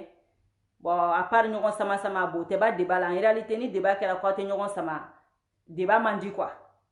en réalité débat fɔ ka ɲɔgɔn sama komi ale yɛrɛ se k'a kɛ cogo min na mais ale bɔlen tuguni a tilala ka taga ka groupe kɔnɔ ka taa kuma minnu fɔ yen nɔ bon n y'o vocal 3 sɔrɔ bon n ko n bɛ bɔ ale n b'ale don n ka sujet la sinon en réalité Clément tun tɛ n ka sujet la quoi yaya bɛɛ sɔgɔma procès Clément Dembélé mankan don n ka kuma man ca groupe kɔnɔ mais n bɛ ka aw bɛɛ lamɛn n bɛ groupe bɛɛ lamɛn n bɛ fɛn bɛɛ lamɛn donc n bɛ fɛ ka précision fitinin di n balimakɛ Sila ma Sila ni Clément bɛ lawuro d'i ma na Mali la ka entreprise créer i bɛ marché ɲini bon faut que ça ait été moto bon n b'a f'i ye fɛnɛ faut que ça ait été marché kɛ ko yuru bɛ marché min na parce que kabini Ala ka ne Clément da dɔrɔmɛ kelen a ka haramuya ne kɔnɔ Mali wari la n bɛ sa ne tɛ wari parce que n'i ye k'a kɛ namara tɛna foyi fɛ nata ani siran i min t'i ta ye ka t'o ta foyi t'a se mɔgɔ ma nata fu kɔ min bɛ ne bolo fitinin min bɛ ne bolo o bɛ ne bɔ parce que min jɔrɔ bɛ ne na bi o ye maliyɛnw bɛ se ka dun ka fa sabati cogo min na denmisɛnw bɛ se ka baara sɔrɔ cogo min na maliyɛn minnu bɛ tunga fɛ u bɛ se ka lafiya cogo min na u bɛ se ka nisɔndiya ka kunkɔrɔta kɛ ni maliko ye cogo min na mɔgɔ bɛ se ka balo ka nafolo sɔrɔ ka kɛ milliardaire ka sɔrɔ i ma wari suɲɛ ne yɛrɛ Clément n bɛ fɔlɔ k'a préciser Clément ka marché tɛ aéroport la n balimakɛ Arasibati ye nkalon de tigɛ n y'a fɔ a ye ɲɛna sur Africa la n ko a ye nkalon de tigɛ bon n bɛ segin a kan tuguni a ye nkalon tigɛ parce que ne Clément ka marché tɛ yen marché ma di ne ma marché dira cabinet dɔ de ma olu postulera u appel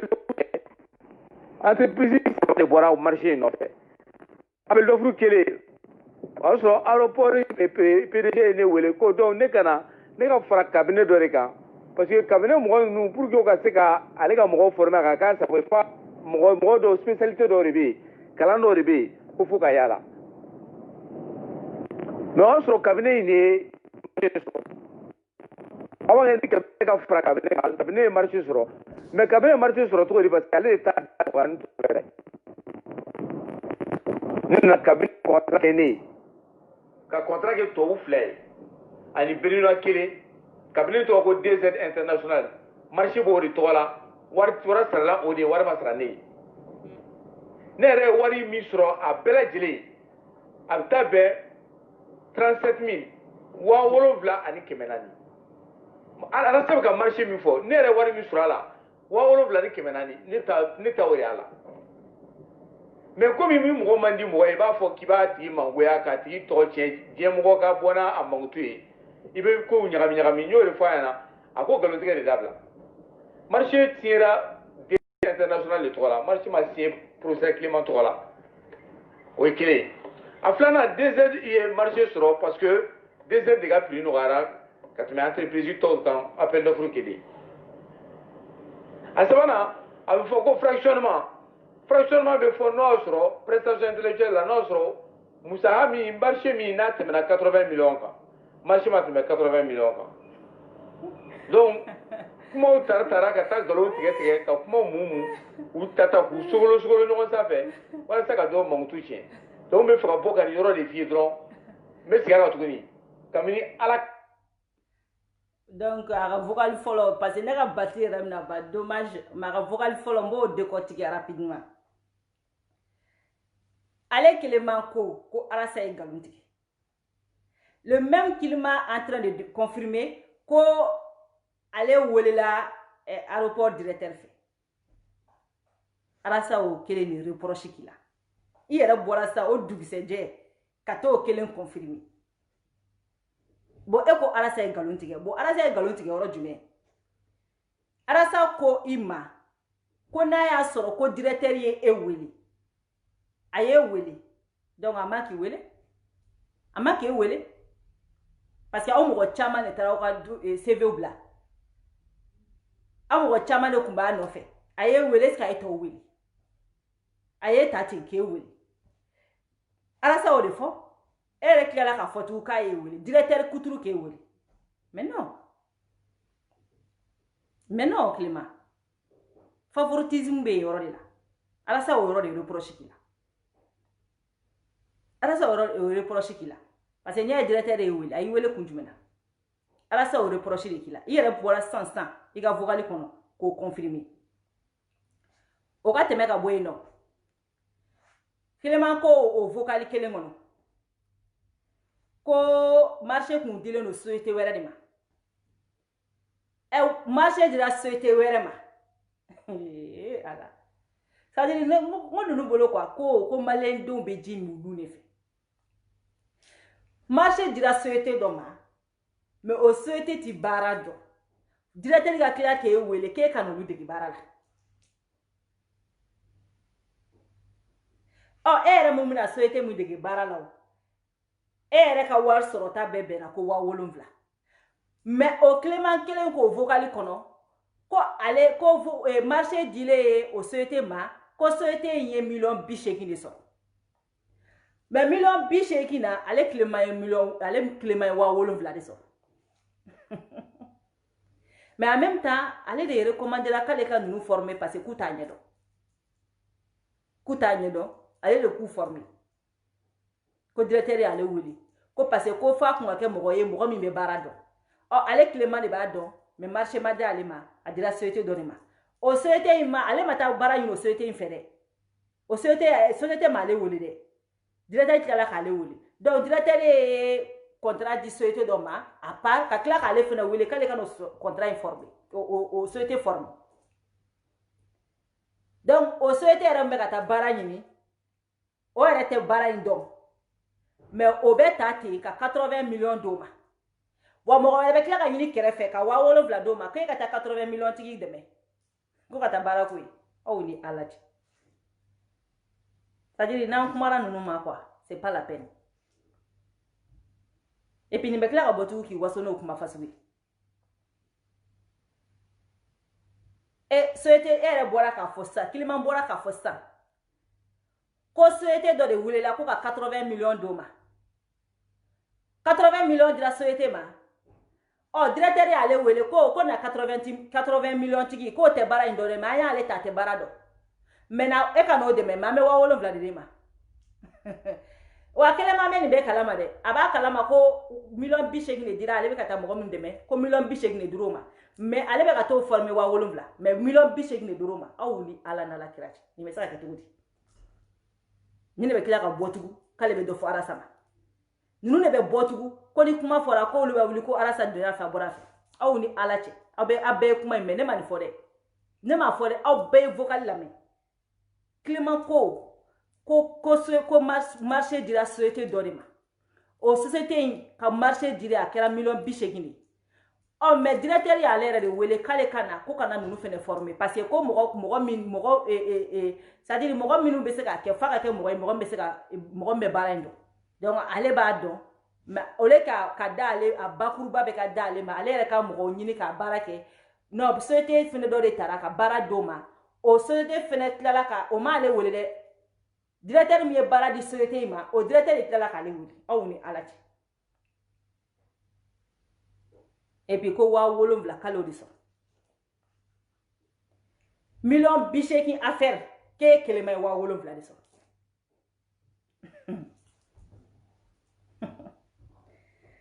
masa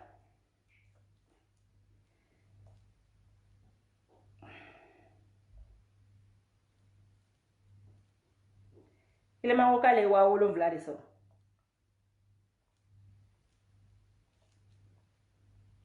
million biche qui affaire là chum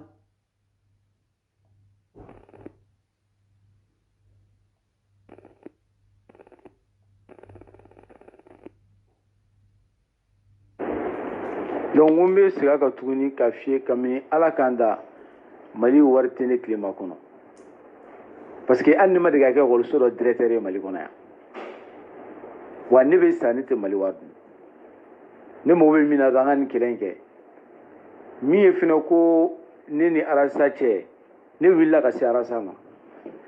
kam ne be franci ne mana malla ne mo ko flo mi wili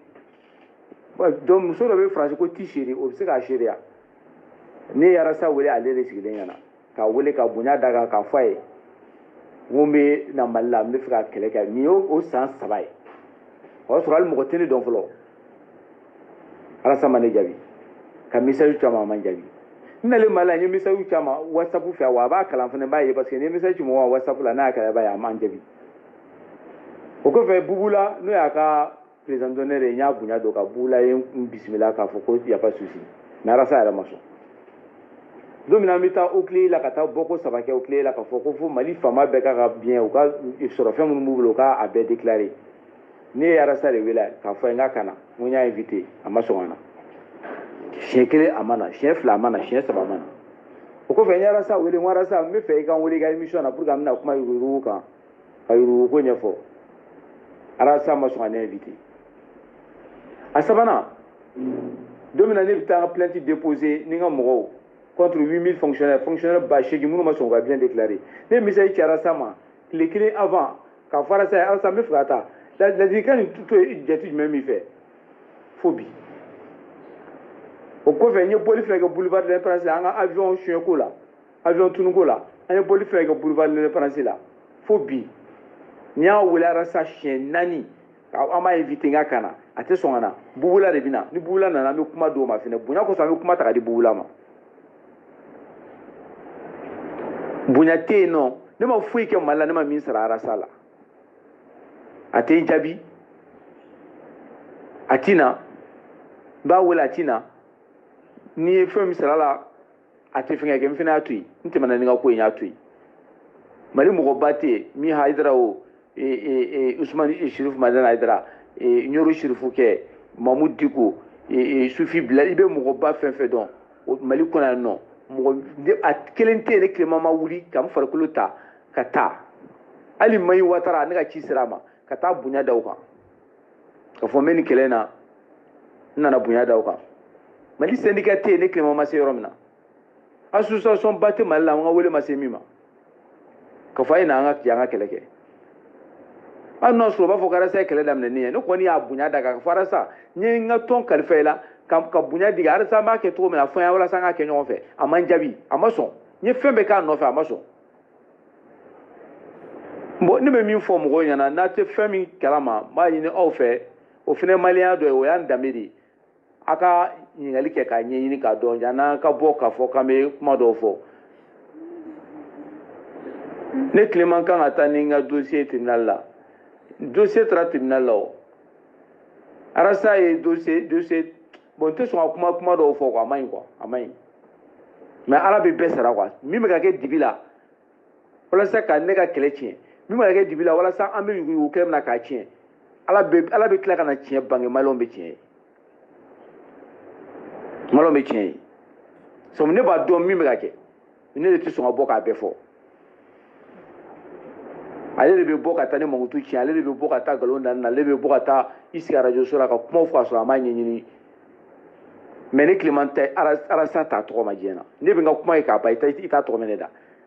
ale ko ne ko ta ko ko procureur do be shenike o re be tunga fe iduna avion ngono o malenda ma o sigile ma be borola do ko a ne re procureur ni mo mi million keme sa shen ne bi do ka sura mais na sra milliard man ti do ka sura ma fo ngi kana ndo be no di wa ne tronte de mo ko chama mbani ga malla ya mariko betini anyo boroke dron temena ni mogo be mogo no fo dron do note o kera avion ono ni ta ti do be mogo avion ta ba do ka be boroke kumarula kuma do be fo betime donc ne a misal di ngodo de la ga boroke ngo men ni ta ti do mara sa ye kuma tike ka ni go ta ti do ayo boala ngo nga kera avion ko no voyage to ayo boala ko no ko ngo ti do ko fu no ko ti to ko fo aka sabali quoi aka sabali parce que aramade arabe besra ni idusukune inganedi adne to nyongo nyesra la ere antonio nyesra la malika bon abaka keleke ne reba bunya kele ngono a merci ay chamanke mini mo refene na kabe doke akana fo kabo tigi bari kabo montu tie kabo tigi ko gwa malon yego at ore mai akore dabla ore mai nta nite kele la an nite sika kele antonio nyesra la ere amogo ne mogo ante concurrence là quoi c'est à dire que il mogo ante catégorie guiné quoi en kuma tout est clé en clino est clé en break tout est clé donc c'est tout abe den mine ko ki clé wajuri kala jamana kono ko wajuri kala wore kana na jamana kono abu ko mi ko ki clé kramo ko kramo wore kana no dugu kono abu ko mi ko ki clé misiri wore la ko misiri wore kana wole jamana kono o be nya to di akutu ben sala Mamadou ndene na rasate kala ne na tekele parce que yara saka tan fouete ne Clément bulu ne jorle meni malon ka dumini ko malon ka kuran ko malon ka jiko malon mu betunga fe olu kana madi abisa lafiya to di mi ba to bisa investi malla mu ga to bisa réalisation ke malla lafiya kono mali insécurité mbe no la kana balia para saka suko ko nyini ne be kilo la to di comme ta ke kele yara staff comme tan sigi kara staff ya dun ta bota o ta mene bulwa makilanga ci nyana mawla merci beaucoup akutu ben sala Mamadou tanda le boulot. Voilà, tu es là, professeur.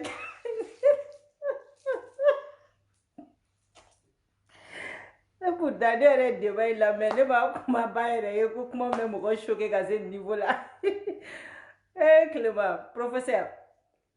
Ala sa ko doroni ko bo Clément ko ni kuma in kono ya ko ala sa ya fo ko ale ba tigi do kaka da to koy awni ala cha sa ufo tellement que t'es choqué là quoi tellement que t'es choqué là atala be mike asigna ka ta ka groupe kono le lendemain atala groupe kono le lendemain ka tani nike ni bara jugu bay nike quoi mais problème te Clément problème fochti e boko arasa wili À quelle époque?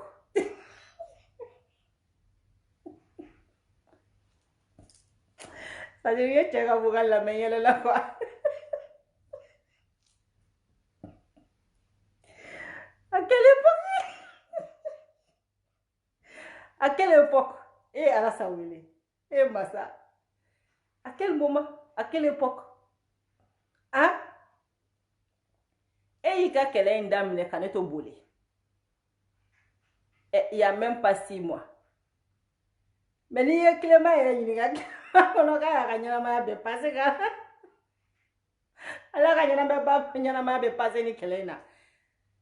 Et Clément ou là quand il correspond à une dame qui est au boulot. Mais Clément dans la cour. Clément dans la cour comme il n'est pas là à l'état. Allez, ben il est là. Élection te mène en Goya. Clément, élection te mène en Goya. Et ma fara boire bla jama kande. Ni etara fara boire ka ta jama odika. Boita bla jama, I fara lo kande.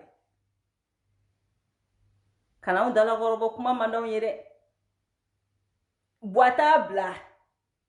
Ye famana e fara lo jama odika. E dala arajo somi kumebo. Ni boaka rezilita belebele ba oye ka da ama foni na nye rezilita nune fambe kete gedeu. Nge tali sigere deuxième tour là. Eni yeli fuzo. Clément, aha Clément nunu na koy. Eni yeli fuzo. Re ko boani Ismaïla bekele ko en réalité ko boye ka usani Ismaïla. Ko Shubara be muso denta, Shubara be nyine, mais muso te nyine de. Clément. Élection bani. Ça dit aw nyebe arasala ka kelela aw nyana ko ame ka foyi. Aye chetui akaka baraki. Aw fe mana wuli aw de beta ko arasa ndeme. Arasa te kata ka deme. Parce que aw nyebe jama mun arasa kore. Aw mo bo jama yira. Marché marché. Ayaketo nga batterie na ba mena dou. Bon, je vais être obligé ka téléphone mi ne doni. Kan yoro fo, sinon nga batterie beba. Amakoya. Aw de mogo be arasala. Arasa yere mogo ba ola kwe ne tiye sirado. Parce que adamadi kana fiki mogo te mogo la. Ayish kanofo. Now ya kono jeya wala arasa mogo bola. Avant que arasa yere mogo kakala, aka jamana de folo mogo bola. Aw ka arasa to aka jamana de mogo bola. Mais aw chaman be chanye ko uye de quoi. Élection kuma Clément. Clément, élection kuma. Non seulement tu étais candidat. Il m'a passé. Il m'a pas parti. Et bien, quand il bara fait fort. Na soro mo konanjele. Keka ko yo konanjele muna mata farara saka ka boa kele folo. Mo deuxième tour la nere nyekseni fla. Nyekseni fla nine. O de Clément yeli fuzofi.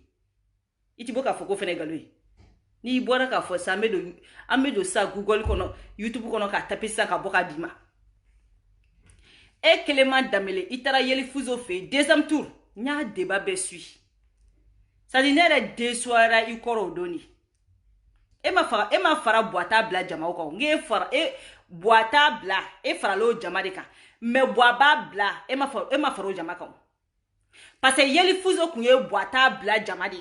Wa itara kuma arajo so mina boita bla arajo so itara kuma yene ululo kumbe boka rezita belebele nunu chongo ndulu yo fodron sadiri fi sigile njabe kete gadaw ngetara faro mo godika ka klara foye no fene ko ibeka ka kusani Ismaïla parce que a wakati mogo ya fo a dabarani na ko ibeka ni Ismaïla bekele billahi abek meka ibeka de soutenir indirectement. Sinon, mogo kunte ka ibeka soutenir indirectement. Foji kunti dabarani jenine ika klaka boka fotugune ko hey ay vote Ismaïla. Anga herbe ini. Mogo koko ibeka ni Ismaïla kele nga be votera Ismaïla ibeka de abek mbe fenga vote ibeka de. Anti demisen werewe. Sinon en réalité avant qu'il katafo ko ibeka ni Ismaïla kele ibeka e président ke Ismaïla make ibeka e jamana mara Ismaïla mara Ibeka est 5 ans, Soumaïla ma 5 ans, Moumoulou ke kele, Moumoulou ke égalité. Faut que kuntu ke égalité ou. Mais ni mi me fait voter Ibeka e, o ba fo ku be kele, ko ni mi ya ujaka kiti. Parce que au corps au be fait voter Ibeka e. Moro ya fo abe votera Ibeka e sans exception.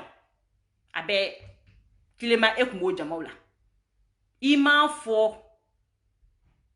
fo a radio Kleduka. Yeli fuzo ni ye debake. I ko de ko Ibeka di Soumaïla Bekeli. Kashi tisika jamana mara. Ebo de fois. O wakati asoro, asa fene mako kumbeka demela o mon frère. Imana de. Imana emaye. Ne e kume fe arasa ke deme bike. E fene kume wakati mna arasa koke. Ko boaka bla. E kume na de ko arasa ko boaka bla. Wambe fara boaka bla jama kwa. Parce arasa fene be kelem na ne kele nobulu dori. Donc ne be fara frère kan boaka bla. Bo bine kunani kani kelenge. An kume na de ifari kan kwa. Me ebo ke o.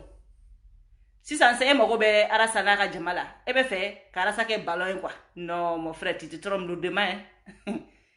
Arasa te sara yi kuma ta ka mogo makui. Wa anti nyina kui. Anga boaka blala ya. Au chama maunde me kui. Au ko fera obina sa ko beliti do udamne. O te marché o ti marché, c'est pas comme ça. Élection kuma anya oye très bien.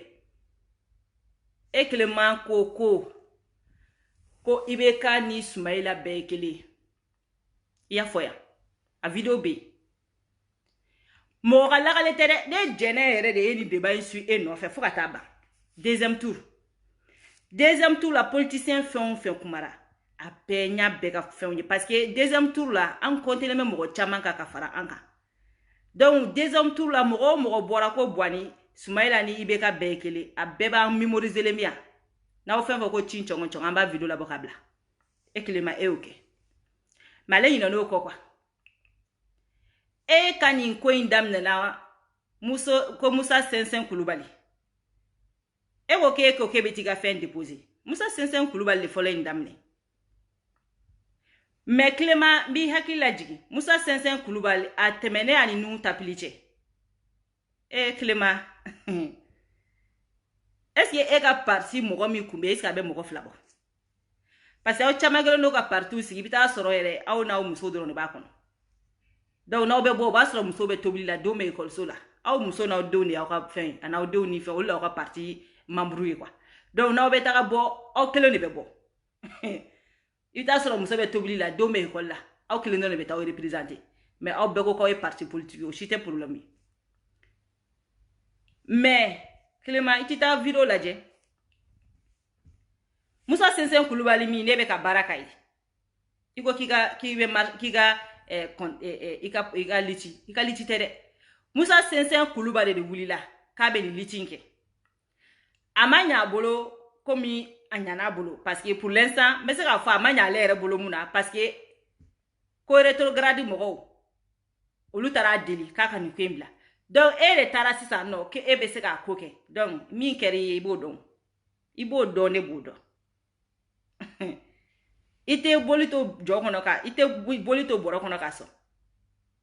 Bolito borokono ka so ne Clément, ika dossier c'est très sale. C'est très sale, c'est très lourd.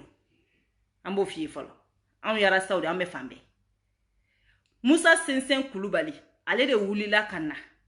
Ko fonctionnaire keme nani 200 personnes. Ko ka dossier bale bulu. Mais ko mogo mi yere ye mogo corrompile nye. Ko mogo mogo. Tant que konulu ma éliminer kanga jamana tita yoro shifalo. O mogo mogo na ye mogo munu togo cité. Moussa fen nungu tapili yera kono. O yela kono doro chok o yale poursuivre justice la. A poursuivre justice la. John mbora ka deme. Pour que nous tapili kana datu. John mbora ka deme. C'est der moko. O kofere etali mele histoire la. Mais avant ça, écoutez kono. Mamadou Sensen et Moussa Sensen Koulibaly. Allez de kumaka kola. Mais après oni musa oni nous t'appliquer histoire là no kumdo datugu John wulila kata ka te juger ka te do tribunal kon o ceder mo kelo ceder mo de wulila ku chesiri e ko arasa te mo ka litife na ku yarasa jaba fo ceder mo ye abe communication ke ka kodidi na e kodidi ante bo ceder mo kelen ku debo mais là ça m'a fait mo shikana bo arasa ye ceder demsanu te bamako olu de kera ka tribunal fa Mamadou Sensé Koulibaly nofe ka tribunal fa ka fa fu ba ta ka yele sanfe ka temne ka te fe alo kofe nguye Mamadou Sensé Koulibaly ya fo ku ba uye amanu ni fe umbiaka ko parce ko malgré que population ya empêché ka kanata ka ere kunga fo population e ko ayika beta comme a maçon population y JTC kele ka do JTC ni aleche donc alere ma ba o ma donc kuba ere nyakati noi mo JTC klela ka Moussa Sensé Koulibaly nyakati noi ni bekara kan to boli kon na ne kumeni information bekalama mba besu la radio la mba besu radio la o le kofe nani se no histoire kon parce que Moussa Sensé Koulibaly ale bloquera ni yoro chamay ale bloquera ni yoro chamay et puis munu kelono ka jakulu sigi ko retrograde mogo ulu kala ka wuli ka ta ale delika ka ko imbla ayre ko kaye ko nyongiri ulu kama nimbekera polémique malikon comme ale tna se ka ko continuer comme il faut parce que ko ka chale kuna nana kebe ake mais ba ake à quel prix ite boko fo mogo yo nani bolo do affaire koro à quel prix ite boko fo mogo yo ibigi yerega community kela mais koko bo jukoro amba be kalama amba be kalama donc mebe fesa kala saka fade ni muni arasa ma foshi fi arasa be ke ere de sauver arasa ko ki ya fodi ko procureur do ye kuma fi ko donc ika koloshi ka kuma fotola ni tora ki chike journal kono na fe onye kati jo ko pro ni yeni foyen na mo wi attaquer ibi boni chinye ka fodo ni donc il faut arrêter arasa au conseil de ronitima am be ni fe la me arasa ma fu iye ko ibe mogodo ki ba tigi do ki fika atofo arasa ko de ko fait attention comme kanga dam mon frère ki bi ka kuma mi fo syndicat ri ba tigula ko nu ka syndicat wule eko sisandu ki kana na tigi to ko kebe mo fo kebe se kata fo syndicat ye ko nyaayi radio ko nyaayi avion de konotia ko fait attention arasa o le finyana mais kelema fla ka fa ka vocal kononi ko arasa ko ale ba tigi to ko don ko ale kana na tigi jakuya aw ni ala che depo la beta do ko ni me galontike beba do ko ni me galontike donc e ba foko arasa me de me kalitila boaka bla e kumbo jamatu law e boata bla mo nge kumbo tula tade nyana ko parce que arasa ba fonte vidéo yenteni o de ba chama permettre be ko ke quoi mais en réalité narasa ulega dossier ka ngabe tabelgaje arasa ya yeke domina eko boata blade arasa o video yo domina tra yeli fuzofi o ya sele man damno ngoni damna na ya même pas 6 mois e ka ni kele damna te 6 mois bo et puis au koko 20 personnes babulu e kala ka fotu ko alisi maba au de contagie ke kabaka foko mukambe o mukammi na ile folla ko fo kaka na no mukammi lycée au desele meka na noi ali shini sogoma amasaka na noi i gadjige de jara au gadjige be gadja parce que ala barika la Maliki Koulibaly bembi maître Maliki Koulibaly no yanga ministre ani kasonge bembi ko fara ibe ka yere be ka so jamana ka jo suna en réalité note programme munu kumbe folo polo économique la e kuma tagani e kuma ti jolu de la ko fe ukume teganya na mabado ngana matinya konoke wala ikume bulika budala donc ibi ka chance ou saisi parce que ale bolo ko ka niye occasion de en nord ki bolu saisi ki bina an hakilumina o teke on ni be 2023 préparation ni Anw ɲɛ bɛ bɛɛ lajɛlen na bɛɛ a tɛ marché arasa fɔlɔ de ye ni kɛlɛ ninnu bɛɛ kɛ a tɛna wuli an dala k'a bɛna ko fosi daminɛ a bɛ tugu arasa de kɔ n'o de fɔ jagoya n'aw tɛ tugu arasa kɔ jagoya la a b'a to yen mais an bɛ kuma kelen fɔ aw ye an tɛ ɲagamiya a tɛ marché kabini an kunkolo ɲagami o tɛ marché yan arasa fɔlɔ de ye ni kɛlɛ ninnu daminɛ aw bɛna cogo di k'aw bɛna ko wɛrɛ daminɛ anw senkɔrɔ yan ko arasa tɛ dɔ ko dénonciation kɔ ko solution t'o bolo ka bazin dédouaner grâce à qui grâce à Arasibachi tɛ wa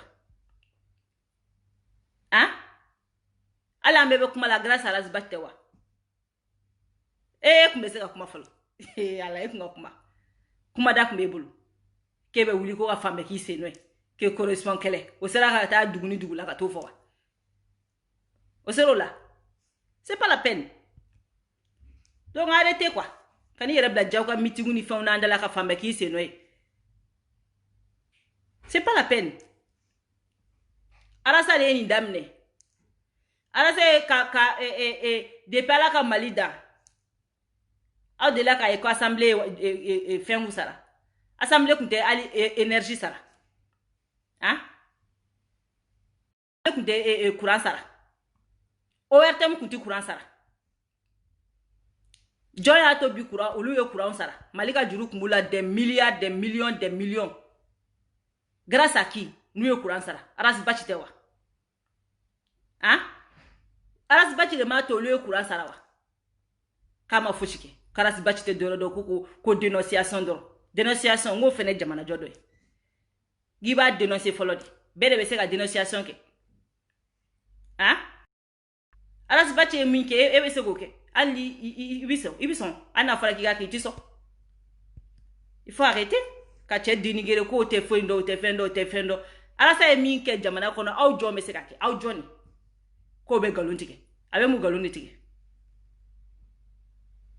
a ma deli ka fosi fɔ ni min ma kɛ tiɲɛ a bɛ mɛn a bɛ surunya ma a bɛ kɛ a ma deli ka fɛn fɔ min ma kɛ a tɛ yen o de y'an da la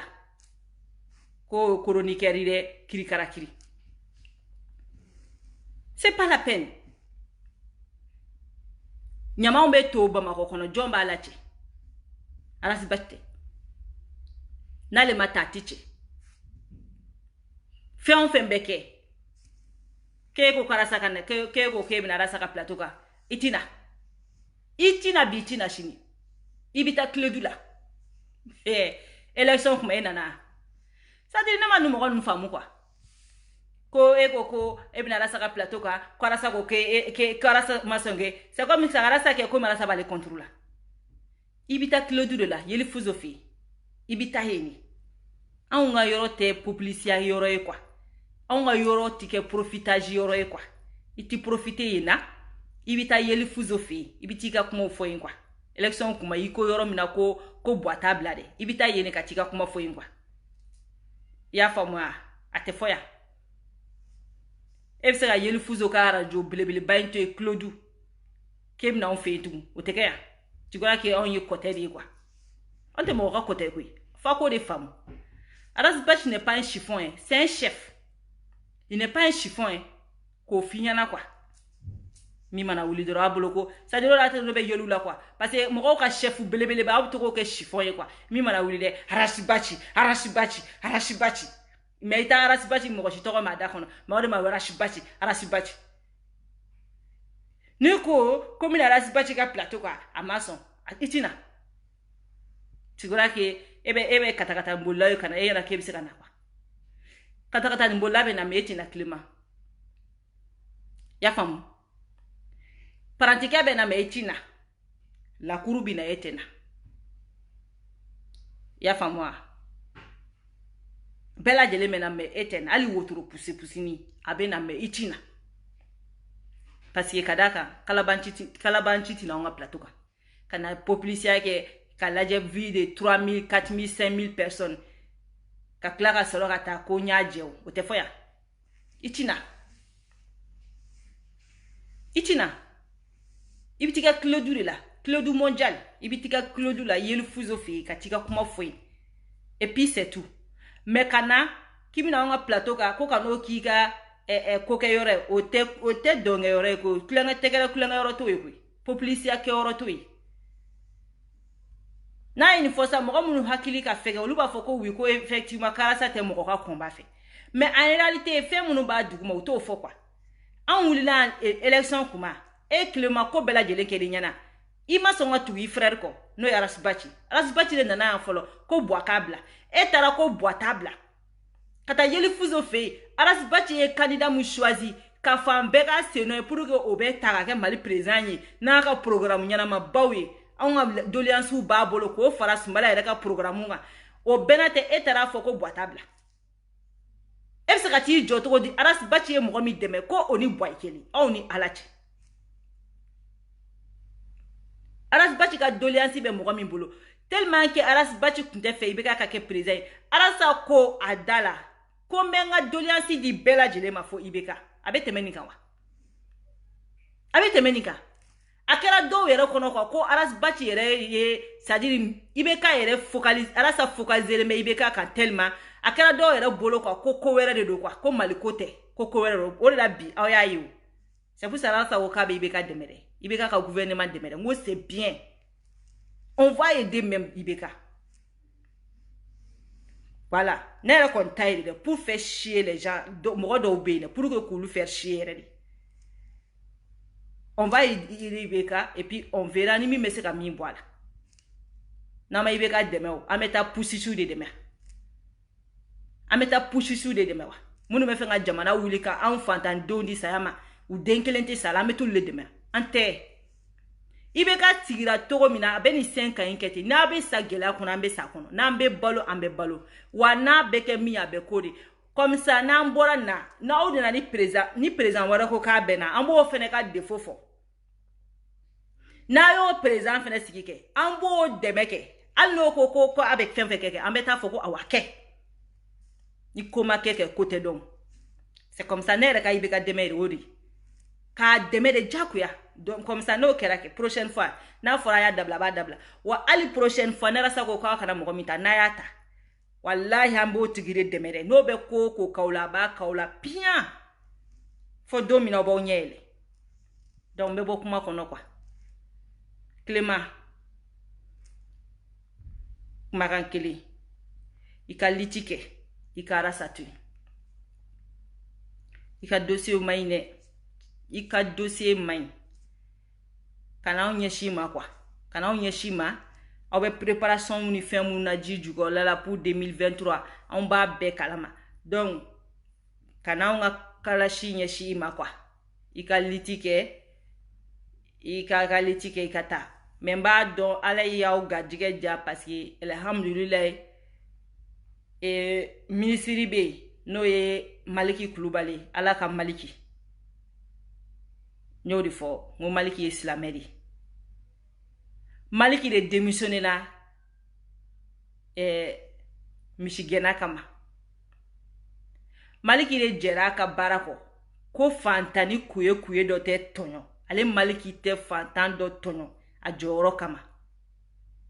ore bila Maliki la Maliki te bila Maliki de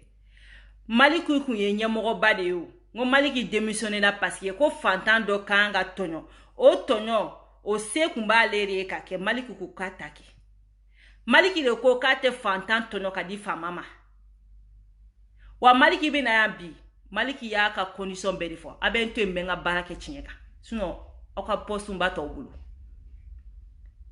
donc ole ato Maliki arasa ko Maliki deme mais dom na arasa ba fo ko Maliki deme mo chama ma fen famu kwa mais biulu mo de be ka boka tegere fo anga ministry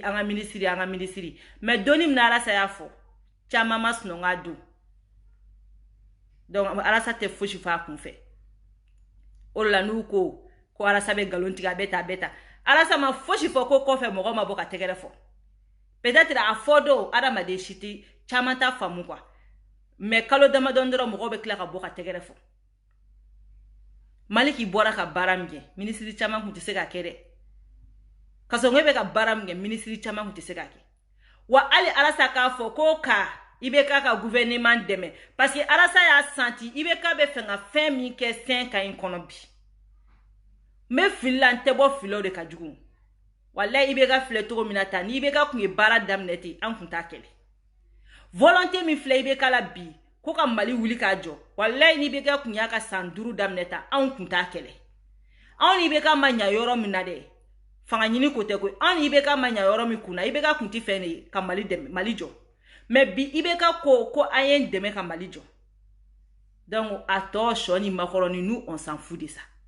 du moment qu'il a la volonté et puis à quoi jamana do ma ayen deme ayan considéré bi ay société civile considéré donc an ku men drone nyina an mo te mo ka joro la an mo te mo ka fangala an ko drone président ka ke président mumba en fait il est prêt ka jamana deme donc IBK ye bara mu damne bi ni IBK kunye ni damne ya 5 ans wallahi an kunta kele an ta kele donc Arasa ye ni volonté ou de ye Arasa ye IBK ngania di mu meka fo bi IBK ma ko IBK be ka to ka munu nya deme ko IBK koko kolu datugu IBK koko ka mineli mogo yere ale deme ko ka mineli damne olu folo de la ka banki ka bere ka da mogo to kunna de ale yere deme baga munu e tieni ke ko ka bere damne olu la folo donc IBK ka nga deme malien do fe IBK ka nga deme parce que IBK be ka bara mu ke en réalité bara mundu aka gelene donc IBK be deme en fait bi abe deme en fait chini et puis ame Mali ki fo ka kasonge fo ka IBK ere fo parce que IBK de be ka soni beka ke parce que ale de président donc amba fo ou amba deme ni yoro ni la donc o de kuno ka fo malen dembe ka bokuma kono obe salam alaikum. Ok, au revoir.